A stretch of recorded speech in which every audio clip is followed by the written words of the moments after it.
আর আজকের আলোচ্য বিষয় হচ্ছে অ্যাডভার্ব ক্লজ। এটা নিয়ে আজকে আলোচনা করা হবে। তো এটা পুরো আলাদা, নাউন ক্লজ অ্যাডজেক্টিভ ক্লজের থেকে সম্পূর্ণ আলাদা। এটা কিছু নিয়ম আছে, কিছু ফাংশন আছে, যেমন time, place, manner, cause, effect অনুযায়ী এগুলো কিন্তু হয়। সে আজকে হচ্ছে আলোচনা করবো। তো মেন কথা মনে রাখতে হবে যে ক্লজ এটা বাক্যাংশ, তার তিনটে পার্ট: মেন, ডিপেন্ডেন্ট, কোঅর্ডিনেট। আর ডিপেন্ডেন্ট ক্লজের তিনটা ভাগ: নাউন, নমিনাল, অ্যাডজেক্টিভ রিলেটিভ আর অ্যাডভার্ব, অ্যাডভার্বিয়াল। এটা ভালো করে মাথায় রাখতে হবে। আর প্রত্যেকটা ক্লজের একটা করে এক্সাম্পল মাথায় রাখলে বুঝতে সুবিধা হবে। মেন ক্লজ একটা মতো ভাব থাকবে, অর্থ সম্পূর্ণ। এখানে অর্থ অসম্পূর্ণ, মেন ক্লজের উপর নির্ভরশীল ডিপেন্ডেন্ট ক্লজটা। আর এখানে দুটো মেন ক্লজ যুক্ত হচ্ছে অ্যান্ড, বাট, অর দিয়ে। আর এখানে নাউনের মতো কাজ করছে। আমি কি জানি যে সেটা সৎ, এসব কী দিয়ে প্রশ্ন করা হচ্ছে তাহলে নাউন ক্লজ। নাউনের বৈশিষ্ট্য বোঝা যাচ্ছে ছেলেটা কেমন, হু ইজ অনেস্ট, বৈশিষ্ট্য বোঝালে অ্যাডজেক্টিভ ক্লজ। আর time, place, manner, cause, effect, condition এগুলো বোঝালে অ্যাডভার্ব ক্লজ হবে। আজকে সেটাই হবে।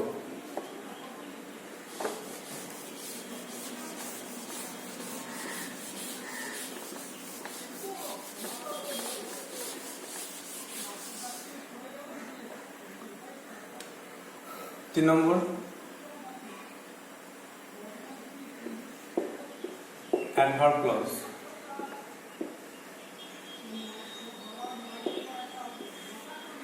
অ্যাডভার্ব ক্লজ কাকে বলে এটাকে লিখতে হবে। যে আমরা যেমন লিখলাম নাউন ক্লজ, অ্যাডজেক্টিভ ক্লজ, তেমনই অ্যাডভার্ব ক্লজও লিখতে হবে। যে ক্লজ কাজ করে অ্যাডভার্বের মতো তাকে বলা হচ্ছে অ্যাডভার্বের ক্লজ। তো লিখব যে ক্লজ এর নিজস্ব সাবজেক্ট ও প্রেডিকেট আছে এবং কাজ করে অ্যাডভার্বের মতো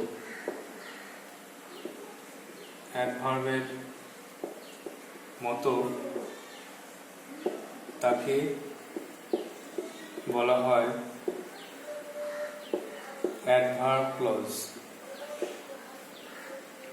বুঝা গেল? এবারে এর এক্সাম্পল দিতে হবে। এক্সাম্পল দেওয়ার আগে বিভিন্ন ফাংশন আছে, বিভিন্ন বৈশিষ্ট্য আছে, সেগুলোকে একটা করে লিখতে হবে।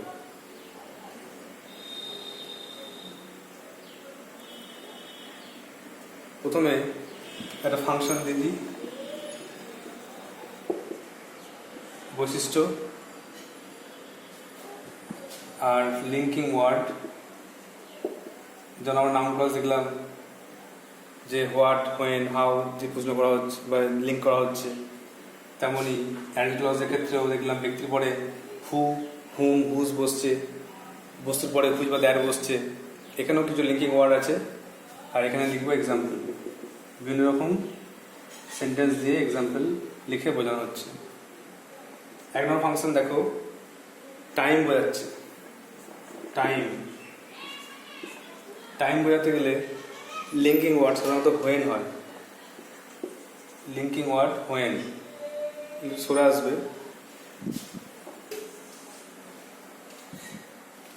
তাহলে ফাংশন টাইম বোঝালে কিন্তু হোয়েন বসে। হোয়েন দিয়ে যখন টাইম বোঝাবে তখন যে ক্লজটা হবে সেটা অ্যাডভার্ব ক্লজ হয়ে যাবে।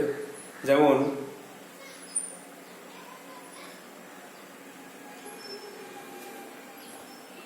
I know the time when he will come. আমি সে সময় জানি যখন সে আসবে। তাহলে সেই when he will come এটা হয়ে গেল অ্যাডভার্ব ক্লজ। দু নম্বরে প্লেস। ফাংশন মানে কোনো বৈশিষ্ট্য। প্লেস যখন বোঝাবে তখন কিন্তু লিঙ্কিং ওয়ার্ডটা হোয়ার বসবে। হোয়ার বসলে কিন্তু অ্যাডভার্ব ক্লজ দিয়ে বোঝানো হচ্ছে। যেমন you may go wherever, you like. তুমি যাও তোমার যেখানে ইচ্ছা। ফরএভার বা শুধু হোয়ার লিখে দাও, where you like. You may go where you like, তুমি যেখানে ইচ্ছা তুমি সেখানে যেতে পারো। 3 নম্বরে কজ, কারণ। কারণ দিয়ে বোঝানো হচ্ছে, কারণ মানে বিকজ বসে। যখনই কোনো কারণ বোঝায় তখন কিন্তু বিকজ দিয়ে সেন্টেন্স লিখতে হবে। যেমন my friend will not come, আমার বন্ধু আসবে না। My friend will not come, আমার বন্ধু আসবে না, বিকজ, কারণটা হচ্ছে বিকজ হি ইজ ইল, অসুস্থ বলে সে কিন্তু আসবে না, তাই কজ বলার জন্য বিকজ দিয়ে বোঝানো হচ্ছে। আবার এফেক্ট, এফেক্ট মানে ফলাফল। ফলাফল বলতে গেলে আবার দ্যাট দিয়ে বোঝানো হয়, সো দ্যাট দিয়ে বোঝানো হয়। সো দ্যাট, দ্যাট, দ্যাট দিয়ে করো, দ্যাট দিয়ে কোনো কিছু বোঝানো হয়। তো এরকম লিখতে পারো, I am so tired that I can't walk, আমি এত ক্লান্ত যে হাঁটতে পারি না, হাঁটতে পারছি না। তো এরকম এফেক্ট বেড়াচ্ছে, ক্লান্ত হওয়ার জন্য হাঁটতে পারছি না, তাহলে that I can not walk, এটা কিন্তু পুরোটাই কিন্তু অ্যাডভার্ব ক্লজ হয়ে গেল। এখানে where you like adverb clause, এখানে because, because he is ill adverb clause, আর এটা দ্যাট আই ক্যান্ট ওয়াক, কারণ বোঝাচ্ছে বলে বা ফলাফল বোঝাচ্ছে বলে কিন্তু এটা অ্যাডভার্বিয়াল ক্লজ হয়ে গেল। নেক্সট লিখতে পারো এক্সটেন্ট, পরিমাণ। এক্সটেন্ট মানে পরিমাণ, কতটা পরিমাণে কোনো কিছু বোঝাচ্ছে। এটাকে অ্যাজ দিয়ে করতে পারো, অ্যাজ দিয়ে বা অ্যাজ ফার অ্যাজ দিয়ে করতে পারো।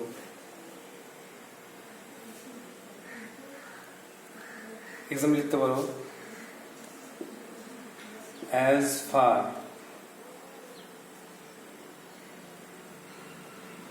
as far as I know, মানে আমি যতদূর জানি, কমা the man is honest, আমার জ্ঞান অনুযায়ী লোকটি সৎ। তাহলে as far as I know, এটা এরকম করে দাও, as far as বা so as দিয়ে পাওয়া যায়, এখানে as far লিখো।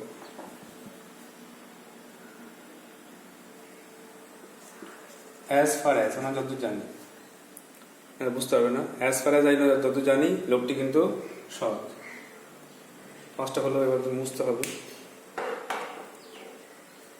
তাহলে বোঝা গেল অ্যাডভার্ব ক্লজ কাকে বলে। আর বিভিন্ন এক্সাম্পল দিয়ে করতে হচ্ছে। টাইম বোঝালে হোয়েন, প্লেস বোঝালে হোয়ার, কজ বোঝালে বিকজ, এফেক্ট বোঝালে দ্যাট, এক্সটেন্ড কতটা পরিমাণে বোঝাতে গেলে কিন্তু অ্যাজ ফার অ্যাজ। প্রতিটা উদাহরণ কিন্তু গুরুত্বপূর্ণ, ভালো করে মুখস্থ রাখতে হবে।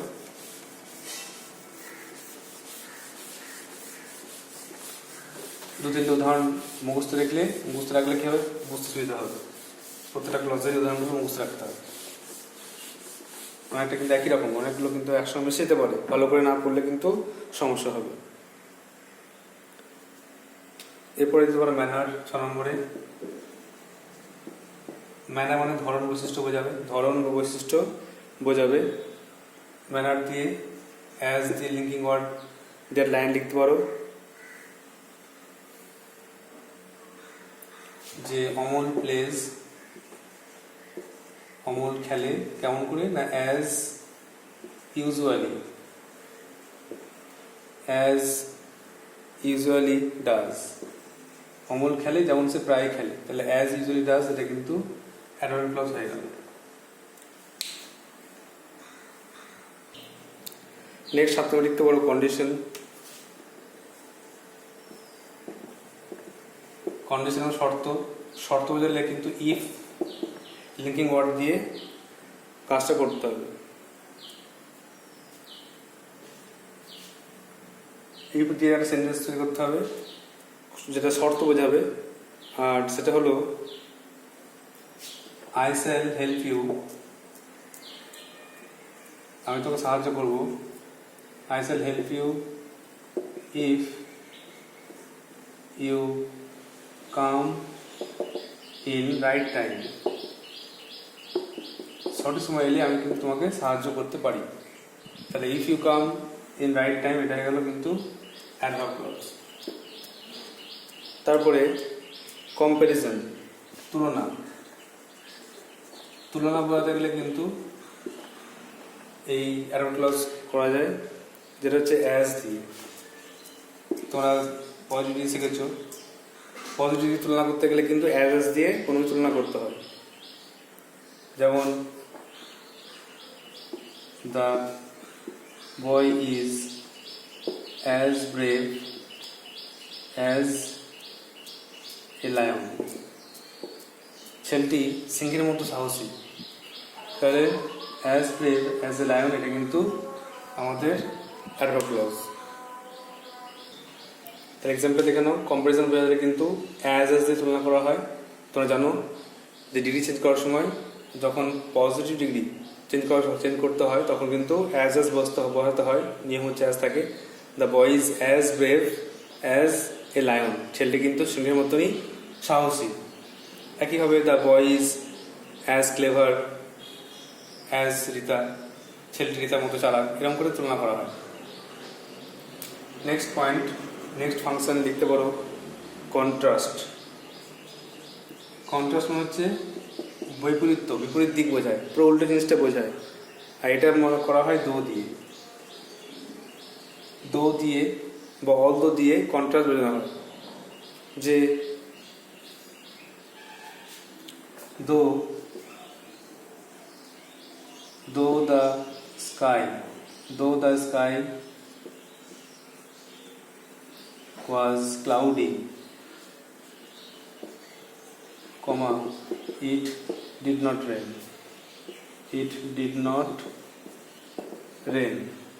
যদি আকাশে মেঘ করেছিল, তাহলে দো দ্য স্কাই ওয়াজ ক্লাউডি, এটা হয়ে গেল অ্যাডভার্ব ক্লজ, আর এটা বাকিটা মেইন ক্লজ। যদিও আকাশে মেঘ ছিল কিন্তু বৃষ্টি হয়নি, তাহলে এটা হয়ে গেল adverbial clause.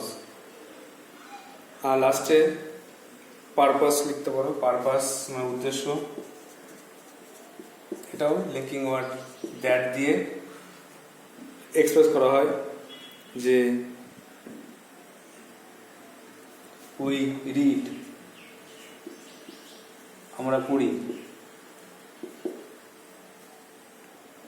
That we can learn, যাতে আমরা শিখতে পারি। আমরা পড়ি যাতে আমরা শিখতে পারি, তাহলে দ্যাট উই ক্যান লার্ন, এটা কিন্তু হয়ে গেল অ্যাডভার্ব ক্লজ। এইভাবে আমরা 10টা ফাংশন দিয়ে বোঝার চেষ্টা করলাম। তাহলে এখন আমাদের ক্লজ শেষ হলো। আজকে অ্যাডভার্ব ক্লজ সম্বন্ধে আলোচনা ছিল, সেটা শেষ হলো। এবার যে নেক্সট টাস্কটা হচ্ছে, এটা হোম টাস্ক। ক্লজ সম্বন্ধে যে ক্লজ শিখলাম আমরা, 3 ধরনের clause, mainly noun, adjective, adverbial. এই 3 ক্লজ সম্বন্ধে একটা হোম টাস্ক থাকছে। তারপরে আমরা সেন্টেন্স শিখতে হবে, সিম্পল, কমপ্লেক্স, কম্পাউন্ড, তারপর জয়েনিং, ক্লজ দিয়ে জয়েনিং করতে হবে। তো ক্লজের পরে জয়েনিং শেখা যায়, কিন্তু একটু টাইম দিচ্ছি যাতে ভালো করে একটা ব্যাপারটা আয়ত্ত হয়। কোশ্চেনটা হচ্ছে underline and identify clause, noun, adjective আর অ্যাডভার্ব, এই 3টে ক্লজ। নাউন, অ্যাডজেক্টিভ, অ্যাডভার্ব, এই 3টে ক্লজ আমাদেরকে চিনতে হবে, মিশে থাকবে। সেগুলোকে চিনে আমাদেরকে কিন্তু অ্যান্সার লিখতে হবে। Number 1,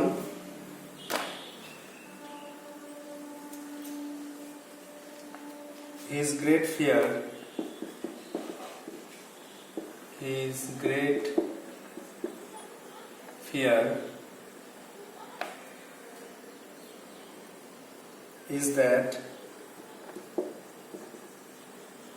that he may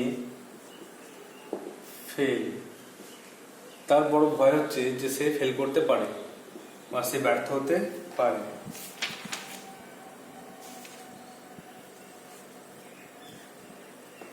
number 2, I know the way. আমি সেই পদ্ধতি, সেই উপায় জানি। how he did the work, কেমন করে সে কাজটা করেছিল। এটাকে আন্ডারলাইন করে চিনতে হবে কোনটা কোন ক্লজ। তারপরে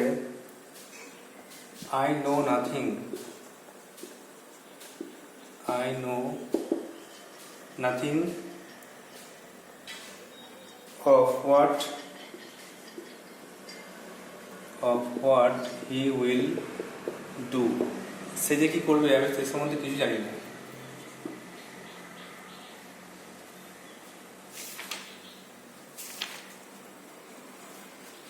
তারপরে as you sow, যেমন তুমি ফসল বুনবে বা বীজ বুনবে, so you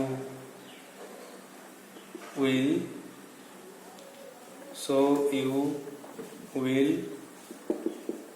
reap, তুমি তেমন ফসল পাবে, যেমন ফসল বুনবে তেমন তুমি ফসল পাবে।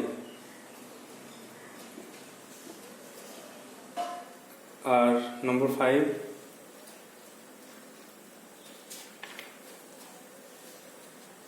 I know the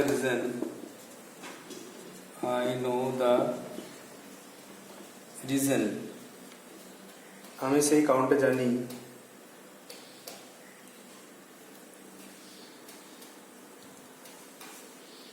why he said so, কেন সেই কথাটা বলেছিল।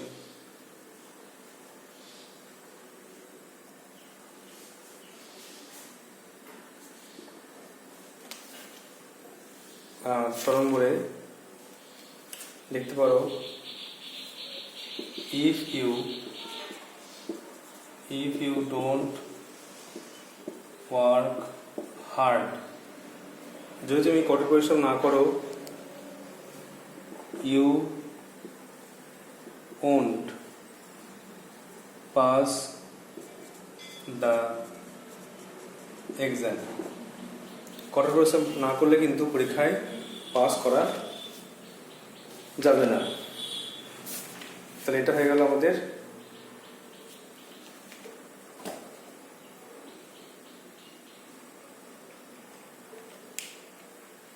ছটা হোম টাস্ক। এখানের মধ্যে নাউন, অ্যাডজেক্টিভ, অ্যাডভার্ব এগুলো খুঁজে লিখতে হবে। পড়ছে আবার দেখে নাও। His great fear is that he may fail, তার বড় ভয় হচ্ছে সে ব্যর্থ হতে পারে। I know the way how he did the work, আমি জানি সে পদ্ধতিটা কেমন করে সে কাজটা করেছিল। I know nothing of what he will do, আমি জানি না যে সে কীভাবে কাজটা করেছে বা করবে, কীভাবে কাজটা করবে, ফিউচার টেন্সে আছে। আর চারটা as you sow you will reap, যেমন তুমি বীজ বুনবে তেমন ফসল পাবে। আর I know the reason why he said so, আমি জানি ওই কারণটা কেন সে এই কাজটা করেছিল।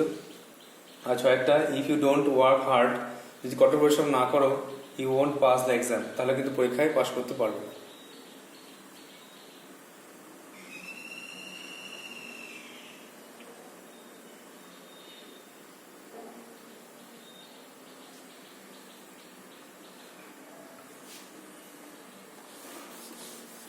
So you have to write these home tasks in your copy and solve the answer and send me to my personal WhatsApp. তোমাদের এগুলো তোমাদের খাতায় লিখতে হবে। 3টে ক্লজ শেষ হলো, সেই ক্লজ শেখার পর একটা এক্সাম্পল, একটা হোম টাস্ক দিলাম যাতে তোমরা ভালোভাবে বুঝতে পারো। সেই হোম টাস্ক অনুযায়ী তোমরা এই 3টে ক্লজ কোন কোন ক্লজে আছে, নাউন, অ্যাডজেক্টিভ, সেটা করবে আর করে আমাকে হোয়াটসঅ্যাপে পাঠাবে।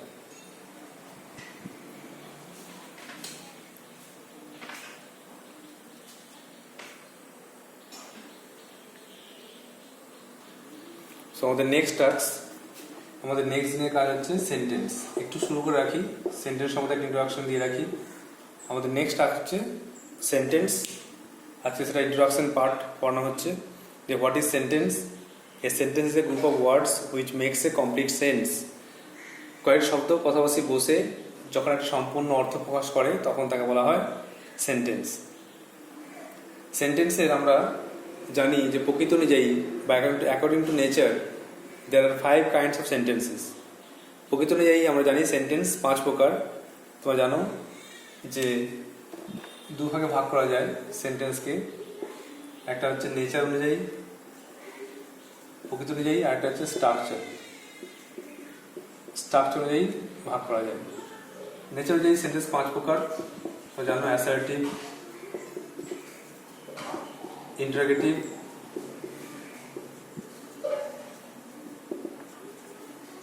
তারপরে ইম্পারেটিভ, তারপরে অবজেক্টিভ, আর লাস্টে হচ্ছে এক্সক্লেমেটরি। এটা তোমাদের আগের ক্লাসে আলোচনা হয়েছে। এগুলো খুব ইম্পর্টেন্ট কমন জিনিস, প্রত্যেক ক্লাসে করানো হয়। তো অ্যাসার্টিভ মানে এসভিও, সাবজেক্ট বা অবজেক্ট বসে কারণ বিবৃতি প্রকাশ করে, যেটা বলা হয় স্টেটমেন্ট বলা হয়, স্টেটমেন্ট বলা হয়। ইন্টারোগেটিভ মানে কোশ্চেন বলা হয়, কোনো কোশ্চেন করতে কাজে লাগে, ডাব্লিউ জ্বর বসে বা হেল্পিং ভাব বসে প্রথমে, লাস্টে কোশ্চেন মার্ক। ইম্পারেটিভ মানে advice, order, command, order, advice, request অনেকগুলো আছে, এটা ভাব দিয়ে শুরু হয়। অবজেক্টিভ মানে ইচ্ছা প্রকাশ করে, উইশ অর প্রে, এটা মে দিয়ে প্রকাশ করানো হয়, মে থাকে, মে প্লাস এসভিও। আর এক্সক্লেমেটরি মানে ইমোশন মানে আবেগ থাকে, এক্সক্লেমেটরি ওয়ার্ড থাকে, হুররে, আলাস, ফাই, হাস এগুলো থাকে, আর মনের ভাব প্রকাশ করে। আর আমাদের যে এখন ক্লজ শেখার পরে যে সেন্টেন্স শিখতে হবে সেটা হচ্ছে স্ট্রাকচার অনুযায়ী। স্ট্রাকচার অনুযায়ী সেন্টেন্স 3 প্রকার। একটা হচ্ছে সিম্পল সেন্টেন্স, সরল বাক্য, একটা হচ্ছে কমপ্লেক্স সেন্টেন্স, জটিল বাক্য, আর একটা হচ্ছে কম্পাউন্ড সেন্টেন্স, যৌগিক বাক্য। তারপরে নেক্সট পার্ট হচ্ছে এই নেক্সট ক্লাসে আমরা কিন্তু এই স্ট্রাকচার নিয়ে আলোচনা করবো। স্ট্রাকচার নিয়ে আলোচনা করবো, যেটা ক্লজ আছে এখানে। এই তিনটে সেন্টেন্স শিখতে হলে ক্লজটা শিখতে হবে। এই জন্য আমরা এই 3টে সেন্টেন্স শিখবো, যেহেতু ক্লজ আমরা শিখেছি।